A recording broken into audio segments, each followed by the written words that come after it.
전쟁과 전투의 차이를 아십니까? 간단하게 전쟁은 전체적이고 전투는 부분적으로 볼 수 있습니다. 6.25 사변 때에도 국부적인 지역별 많은 전투들이 있었고 결국은 전쟁에서 휴전이 성립된 것입니다. 연결해서 전략과 전술의 차이는 혹시 생각해 보셨는지 모르겠습니다. 전략은 목표 달성을 위한 방향성 수립으로 무엇을 해야 하는가에 해당합니다. 전술은 목적 달성을 위한 행동이나 수단을 어떻게 해야 하는가에 해당됩니다. 물론 둘 다 필요합니다. 전쟁에는 전략이, 전투에는 전술이 연결됨을 봅니다. 성도들에게 일어나는 영적 전쟁에서도 수많은 전투들이 일어나기 때문에 궁극적으로 승리하기 위해서는 전략과 전술이 모두 필요합니다.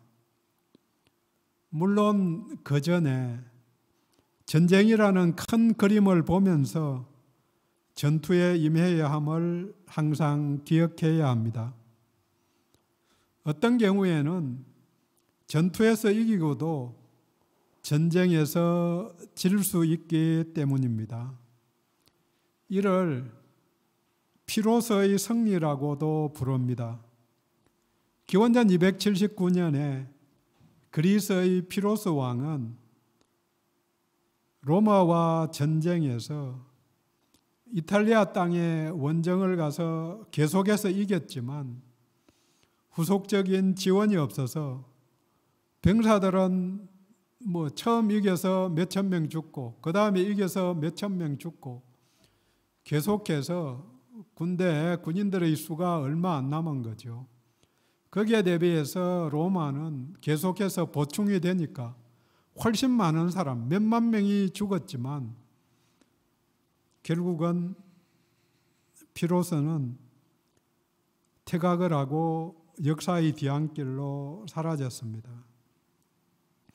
몇 번의 전투에서는 이겼지만 전쟁에서는 이기지 못한 것입니다.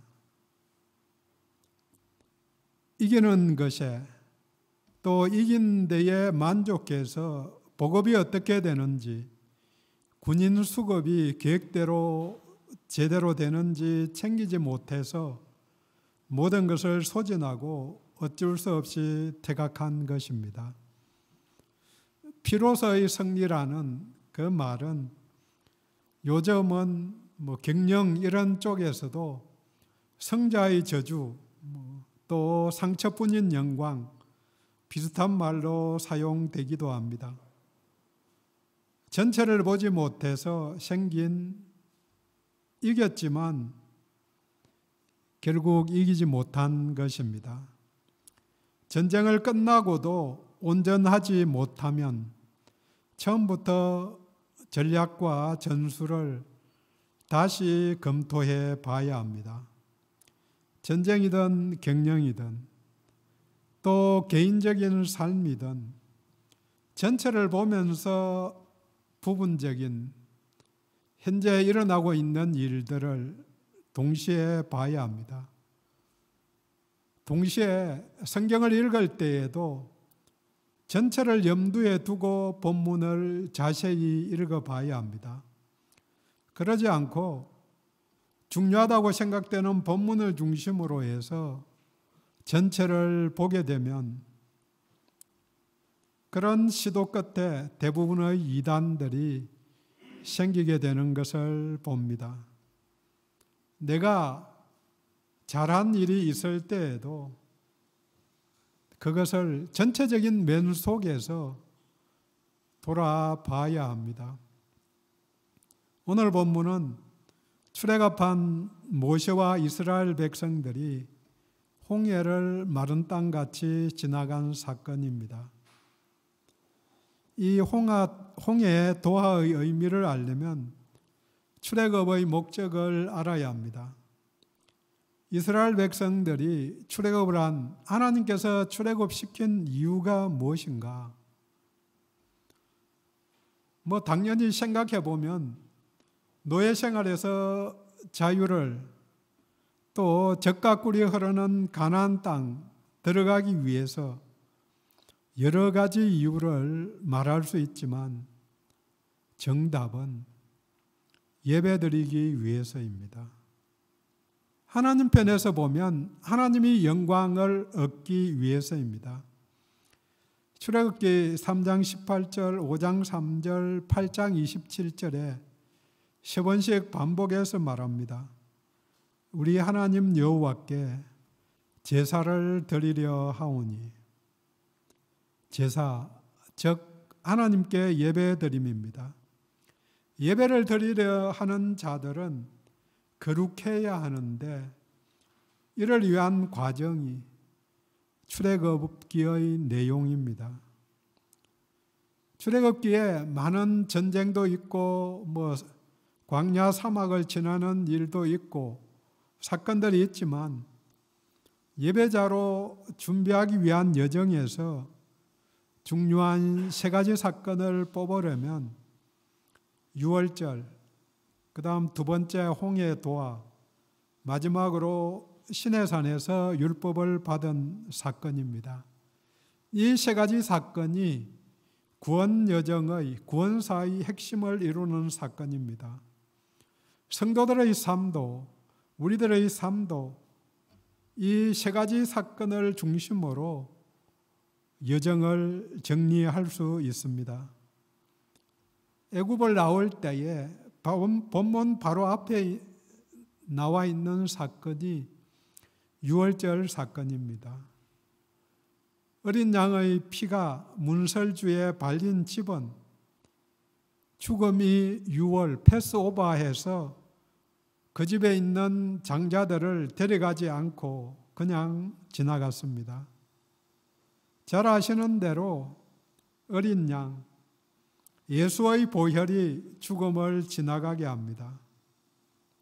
유월절은 이스라엘 백성들에게 있어서는 가문의 계승자인 장자들의 생명이 유지되게 되어서 중요한 사건이지만 우리들에게는 십자가 사건의 예표이기 때문에 중요합니다. 그런데 이 생명을 얻은 것이 끝이 아닙니다. 이들에게, 애굽 땅을 떠나서 나선 이들에게 홍해가 기다리고 있었습니다. 이 홍해를 지나간 것은 이스라엘의 입장에서는 모든 백성들이 죽음의 위기를 넘긴 것입니다. 하지만 우리들에게는 침례 사건으로 연결이 됩니다. 고린도전서 10장 1절 2절 말씀입니다. 형제들아, 나는 너희가 알지 못하기를 원하지 아니하노니 우리 조상들이 다 구름 아래에 있고 바다 가운데로 지나며 모세에게 속하여 다 구름과 바다에서 침례를 받고, 이 침례는 죽음과 부활을 상징합니다. 이전 것이 지나고 새롭게 된 것입니다. 성도는 먼저 이 유월절 어린 양의 피와 홍해의 물 침례를 통과해야 합니다. 반복하지만 이 모두가 예수로 연결이 됩니다. 요한일서 5장 6절에 말합니다. 이는 물과 피로 임하신 이시니 곧 예수 그리스도시라. 물로만 아니라 물과 피로 임하셨고 정언하는 이는 성령이시니 성령은 진리니라. 이 성령은 진리와 연결해서 마지막으로 출애굽 사건에서 남은 것이 세 번째, 시내산에서 율법을 받고 예배를 드리게 됩니다. 유대인들은 율법을 받고 예배드린 이 사건을 오순절과 연결해서 이해를 합니다. 성령 강림하고 연결이 되는 거죠. 요한일서 말씀과도 요한일서 5장 6절 말씀과도 연결이 됨을 알 수 있습니다. 홍해를 지나간 사건이 구속사적으로 또 성도들에게도 침례 사건으로 연결되는 것은 알게 되었는데 왜 홍해를 굳이 가야만 했을까? 출애굽기 13장 18절에 말합니다.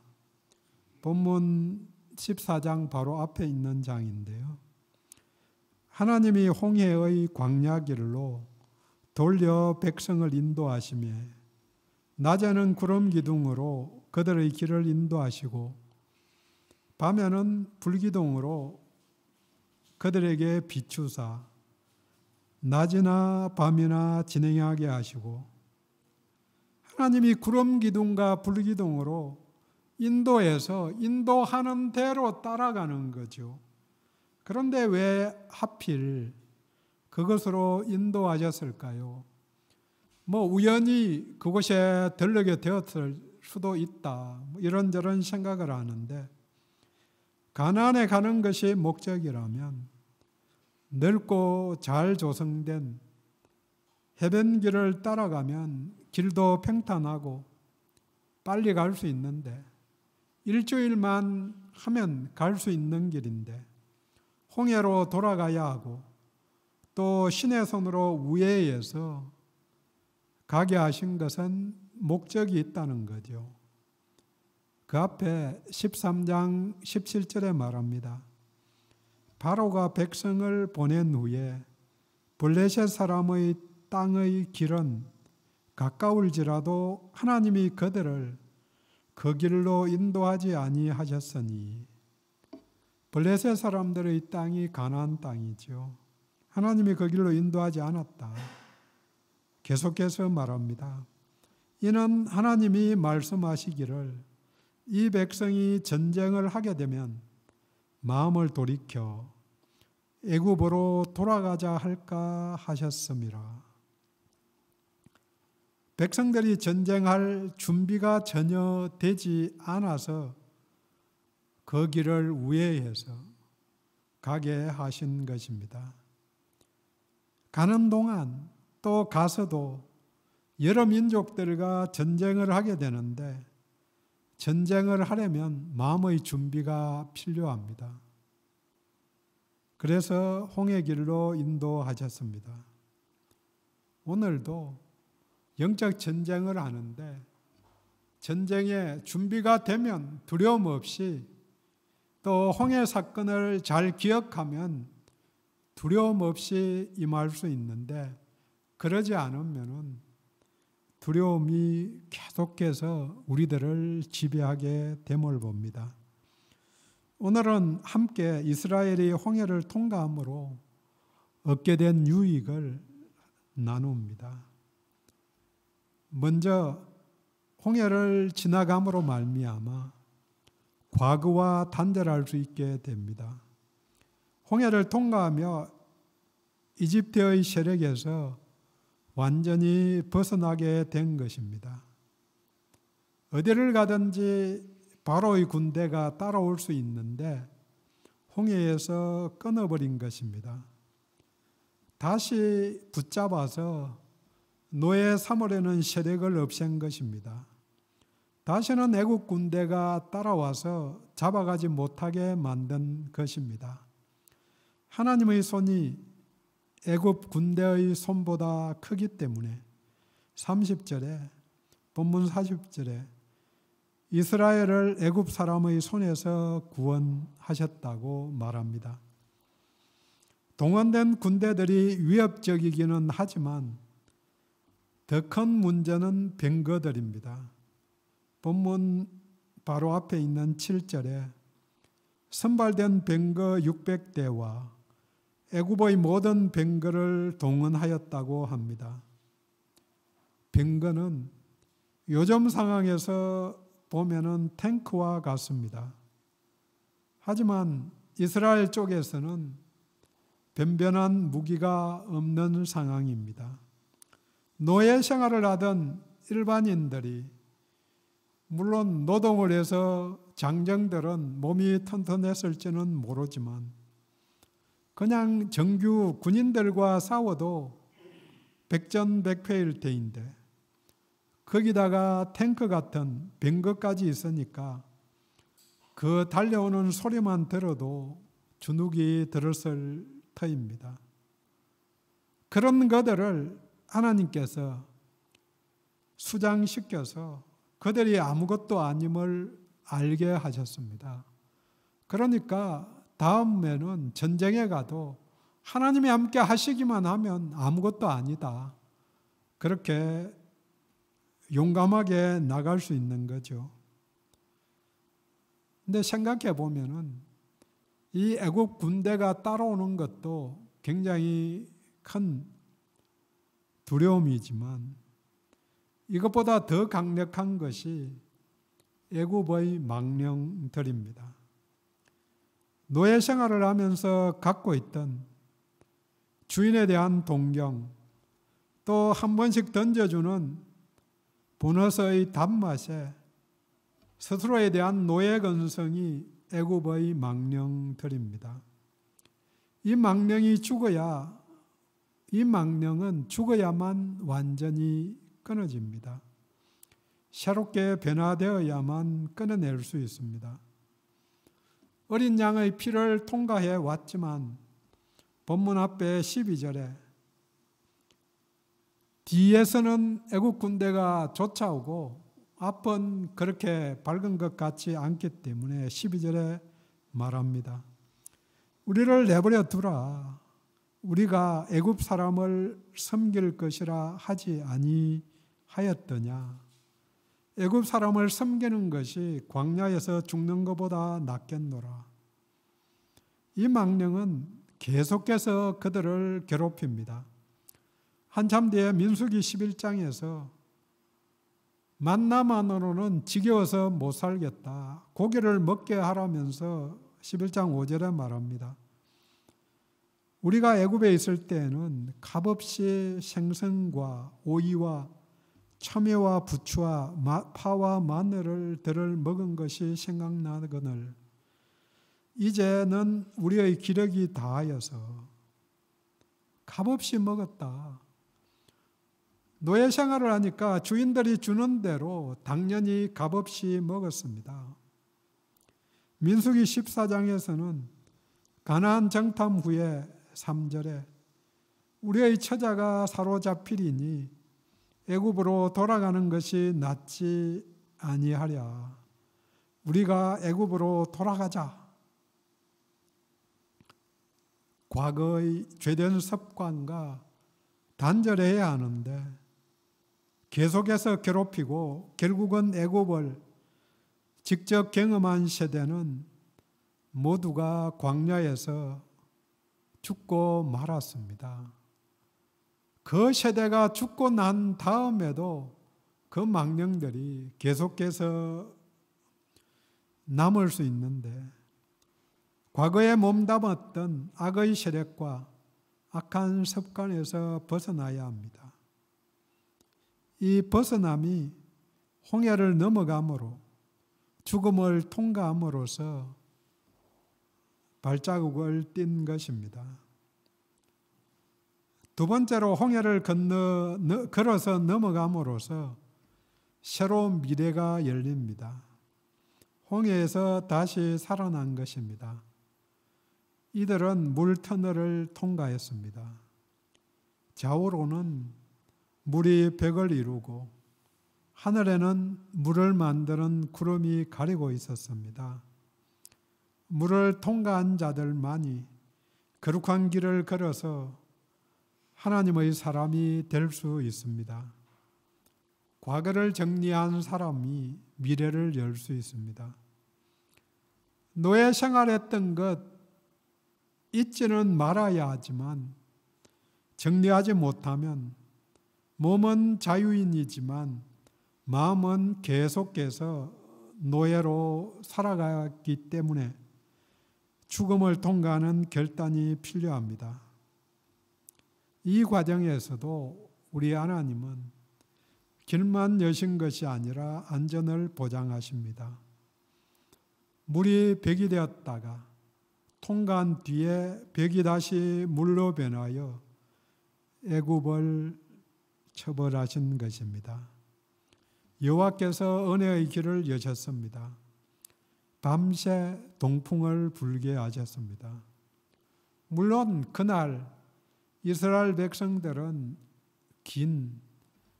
아주 긴 하루를 보내었을 것입니다.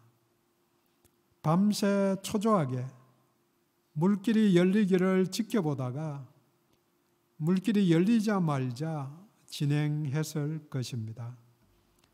모세가 한 일은 단지 순종해서 손을 2번 내민 것밖에 없습니다. 21절에 모세가 바다 위로 손을 내밀매 여호와께서 큰 동풍이 밤새도록 바닷물을 물러가게 하시니 물이 갈라져 바다가 마른 땅이 된지라. 22절 이스라엘 자손이 바다 가운데를 육지로 걸어가고, 그리고 27절에 모세가 곧 손을 바다 위로 내밀매 새벽이 되어 바다의 힘이 회복된지라. 28절 바로의 군대를 다 덮으니 하나도 남지 아니하였더라. 손은 능력의 도구입니다. 31절에 이스라엘이 여호와께서 애굽 사람들에게 행하신 그 큰 능력을 보았으므로, 큰 손을 보았다는 단어를 큰 능력을 보았다고 번역한 것입니다. 왜냐하면 손이 능력이기 때문입니다. 그래서 30절에 애굽 사람의 손에서 구원하시며 같은 손입니다. 미래는 길을 만드는 자들에게 열려 있습니다. 가두어두려는 애굽에서는 그들에게 미래가 없었습니다. 하지만 길을 나선 그들에게는 새 소망과 미래가 있습니다. 변화를 맛볼 수 있기 때문입니다.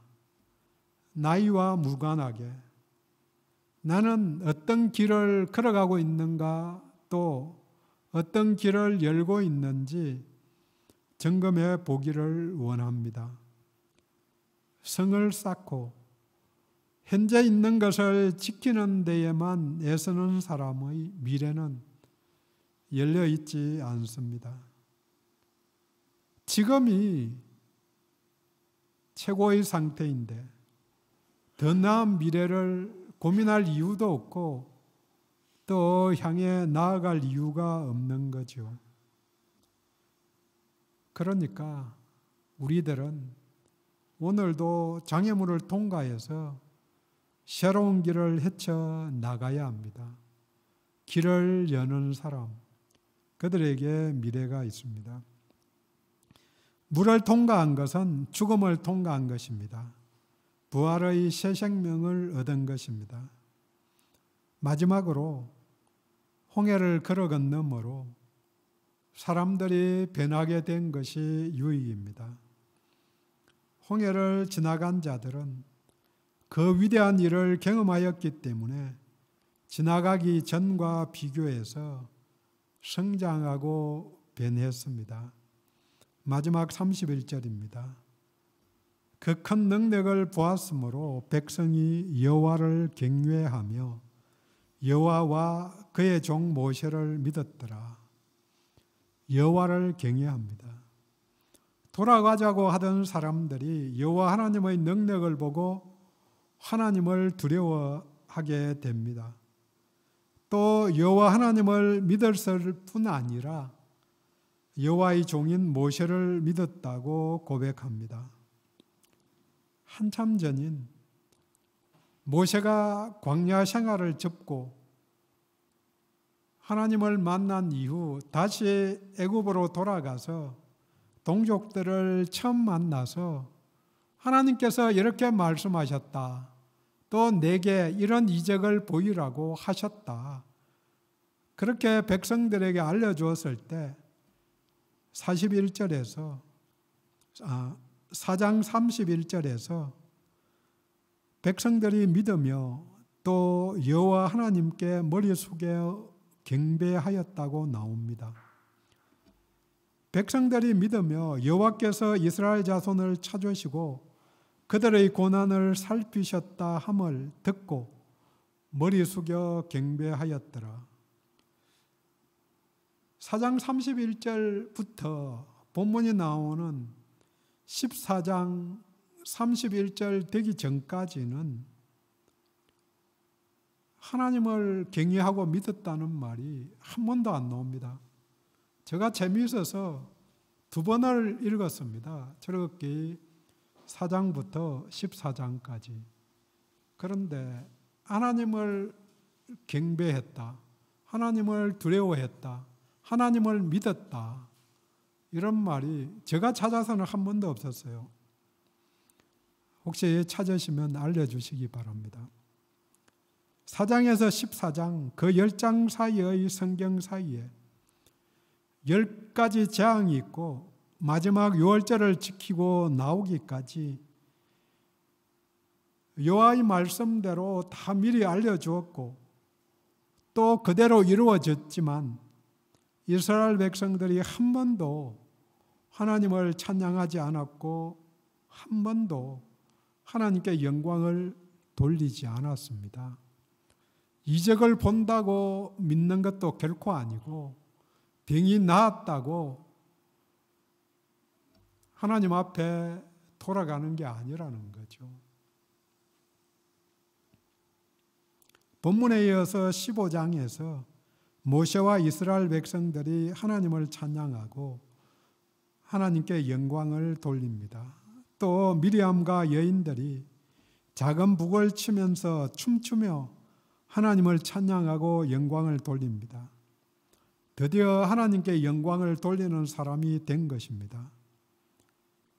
저자인 모세의 관심이 바로와의 대결에 초점을 맞추었기 때문에 백성들의 반응이 나타나지 않았을 수도 있다. 그렇게 생각할 수도 있지만 어떻게 10가지 재앙이 일어나는 그 긴 시간 동안 백성들이 하나님께 한 번도 영광을 돌리지 않았을까? 근본적으로 그들의 심성이 변하지 않았기 때문으로 봅니다. 여기에 비해서 본문 앞 4절과 18절에 내가 바로와 그의 병거와 마병으로 말미암아 영광을 얻을 때에야 애굽 사람들이 나를 여호와인 줄 알리라 하시더니 홍해에서 애굽 군대가 수장된 다음에는 애굽 사람들이 여호와 하나님이 하셨다는 것을 알게 된다는 말입니다. 출애굽 당일에는 경황이 없을 수도 있지만 근본적으로 변하지 않았기 때문에 죽음을 통과하지 않았기 때문에 감사가 없고 경외함도 없고 믿음도 없고 영광 돌림도 없고 찬양도 없었습니다. 하지만 모두의 죽음을 통과한 다음에 비로소 믿음의 상태로 변한 것입니다. 오늘 우리들은 왜 변하지 않는가? 결정을 할 때 죽음을 통과하지 않아서입니다. 믿음은 근본적으로 변화를 요구합니다. 두려움에서 찬양으로, 불평에서 감사로, 무관심에서 경외함으로 변해야 합니다. 이것은 침례를 통해 나는 죽었다, 그 다음 예수와 함께 살아날 때 가능한 것입니다. 물론 살아난 이후 예수와 함께 모든 것을 결정하고 예수 안에서 살 때에 가능한 것입니다. 오늘도 나의 문제는, 우리들의 문제는 내가 살아있기 때문에 문제가 생긴 것입니다. 그래서 자기 부정, 겸손을 말합니다. 나를 통해서 예수의 영광이 드러나게 선택을 해야 합니다. 부활의 삶을 산다는 게 뭔가? 내가 결정할 때마다 예수와 함께 의논하고 주님이 뭘 원하시는가 하는 것을 먼저 생각한다는 것입니다. 그 과정이 없으면은 과거와 똑같이 살아가고 있는 것입니다. 그래서 바울은 나는 날마다 죽노라. 날마다 죽는다고 그렇게 고백을 한 것입니다. 물론 날마다의 삶 속에서도 오늘 하루만 돌아봐도 또 앞을 봐도 결정하고 생각해야 되는 순간순간이 많이 있습니다.